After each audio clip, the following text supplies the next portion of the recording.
Now for the EFD Group, Mr Farage. Thank you. Well, even by the standards of this place, today's atmosphere has been leaden. You know, a great global political leader, Mr Barroso, comes along, and out of 750 members, 44 people turn up to listen. Why is that? Well, I've noticed something. I've been here 15 years, but in the last 5 years, something really big has changed. The European dream is crumbling. Absolutely crumbling. There are a few maniacs in the front row here and in your Commission who, of course, still want a United States of Europe, but actually out there in the Member States they don't, and most of the MEPs here, yeah, they want a job, yes, they want to get re-elected, but the enthusiasm for this project is dying. Why? Well, you've made two big mistakes.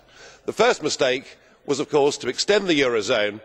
It would have been OK had it been just Germany and a few northern European countries, but to bring the Mediterranean in to the Eurozone has been a disaster.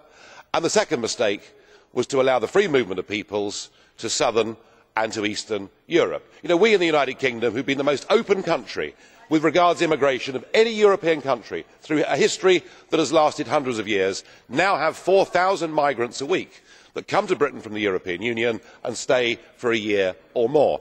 And these are the two realities that have hit home to people. The EU doesn't work economically, and open door migration is fundamentally changing societies in ways that people don't want. And to listen to the economics, Mr Barroso, you talked today about the possibility of an industrial renaissance in Europe, which sounded good. Lighter touch regulation, all very encouraging, and then you say, but we must pursue our climate change carbon targets. The Americans have gone for shale gas and reduced energy prices. The Chinese are digging up coal in quantities we can't fathom and building just their 2 coal-fired power stations every week. This policy of economic unilateralism on climate change, that's what's destroying jobs in Europe, and the electors are going to have a chance in 72 days' time to give their verdict. I suspect the next European Parliament will be very much more exciting than this one's been this morning.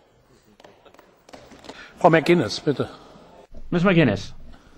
Mr Farage, I hope you will answer my question, please. You talk about excitement in politics and a leaden debate. With the greatest of respect, I don't want excitement in politics. I want people who work. Will you please commit to stay in this chamber and listen with respect to the responses of those who will be here? Your practice in the past has been to walk out. And could I say that you say that the enthusiasm for the EU is dimming? I think enthusiasm for UKIP is dimming. Well, had there been a proper question there, I might try to answer it.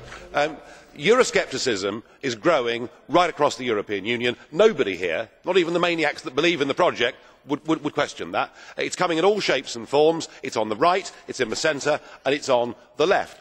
And the reason, of course, and you come from Ireland, so you should know better than anybody, the reason, of course, is that actually no one's ever given consent for a political European Union. The French clearly, followed by the Dutch, rejected the constitution, and they rebranded it as the Lisbon Treaty, and only one country had a referendum on that. That was Ireland, and the people of Ireland rejected it. So you can't tell me there is popular support for a United States of Europe. Mrs Reding may believe it, Mr Barroso may believe it, one or two in the front row may believe it, but the peoples of Europe don't believe it. Das Wort hat jetzt the next speaker,